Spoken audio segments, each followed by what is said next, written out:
Voter তালিকায় vote ঘোষণা হয়ে গেছে। ভোটার তালিকায় কারা কারা থাকবেন সিদ্ধান্ত হয়ে গেছে, প্রার্থী কারা হবেন সিদ্ধান্ত হয়ে গেছে। এবার প্রচার, আর সেই প্রচার দেওয়াল লিখে, আর দেওয়াল লিখে যখন প্রচার শুরু হচ্ছে তখন দেখা যাচ্ছে সেখানে একটা মারমার কাট ব্যাপার। এই যদি দেগঙ্গার কথাই বলা হয়, দেগঙ্গায় যেখানে বিজেপি দাবি করছে তৃণমূল নাকি তাদের দেওয়াল লিখন মুছে দিয়েছে, আবার পাল্টা তৃণমূলও দাবি করছে যে তাদের যে প্রার্থী বা চিহ্ন যা লেখা ছিল দেওয়ালে তারা কি বিজেপি মুছে দিয়েছে। ঠিক কি হয়েছিল, কি অবস্থা জানবো। জিয়াউল রয়েছে আমার সঙ্গে। জিয়াউল, দেখো, দেগঙ্গা বাজার এলাকায় সেখানে অর্থাৎ বিজেপি যেটা অভিযোগ করছে যে তাদের দেয়াল লেখন তারা দখল করেছিল, দেয়াল লেখা ছিল, কিন্তু সেখানে রাতের অন্ধকারে তৃণমূল কংগ্রেস কর্মী সমর্থক তারা সেই দেয়াল মুছে দেয়। কিন্তু পাল্টা তৃণমূল কংগ্রেসের যেটা অভিযোগ যে এই দেয়াল তারা দীর্ঘদিন ধরে ব্যবহার করে আসছে, এখন সেই দেয়াল বিজেপির লোক দখল করে নিয়েছে।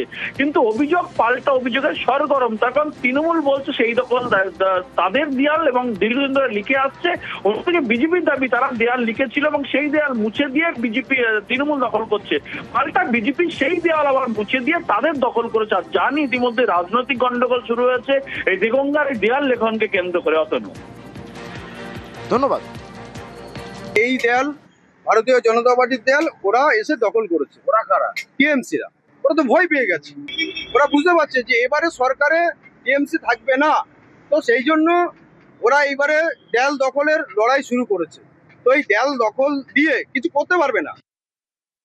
তৃণমূলের কংগ্রেসের দেয়াল দখল করলে আমাদের কিচ্ছু যায় আসবে না। মমতা ব্যানার্জি মা মাটি সরকার, এটা মানুষের মনে খোদাই করা হয়ে গেছে।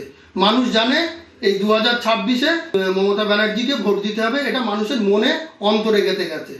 আমরা এখানে বিভাজনের রাজনীতি করতে চাই না। আলিপুরদুয়ারের বিজেপি প্রার্থী পরিতোষ দাস যখন তিনি প্রচারে গিয়েছেন তখন তাকে দেখে নাকি জয় বাংলা স্লোগান দেওয়া হয়েছে। পাল্টা বিজেপি কর্মী সমর্থক যারা ছিলেন তারাও জয় শ্রীরাম স্লোগান।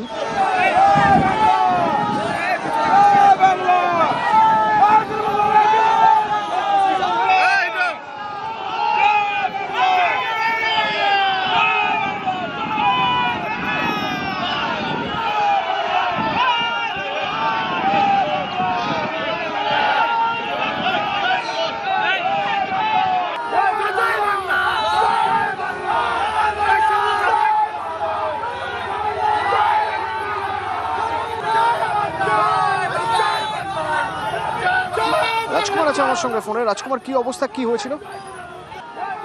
প্রথমত দেখো, আলিপুরদুয়ার শহর লাগোয়া যে 34 প্লট আছে সেখানেই কিন্তু আদ্যা মায়ের মন্দির। এই মন্দিরে কিন্তু পুজো দিয়েই কিন্তু প্রচার শুরু করেন বিজেপি প্রার্থী পরিতোষ দাস। তিনি যখন পুজো দিয়ে সেখান থেকে বেরোচ্ছিলেন মন্দির থেকে, তখনই কিন্তু বাইরে যে তৃণমূলের ছাত্র যুবরা ছিল তারা কিন্তু প্রথমে জয় বাংলা স্লোগান তোলেন এবং পরপর জয় বাংলা স্লোগান তোলার পরে কিন্তু বিজেপির যারা নেতাকর্মীরা প্রার্থীর সঙ্গে ছিল তারাও পাল্টা জয় শ্রীরাম স্লোগান তোলে। এইভাবে কিন্তু জয় বাংলা এবং জয় শ্রীরামের স্লোগান এবং পাল্টা স্লোগানে এলাকায় ব্যাপক চাঞ্চল্য ছড়ায়। এক কথায় বলা চলে যে ভোট ঘোষণার পর প্রার্থীর প্রচারের শুরুতেই কিন্তু একেবারে দুই দলের যুযুধান প্রচারে সরগরম হয়ে উঠল আলিপুরদুয়ার। ধন্যবাদ।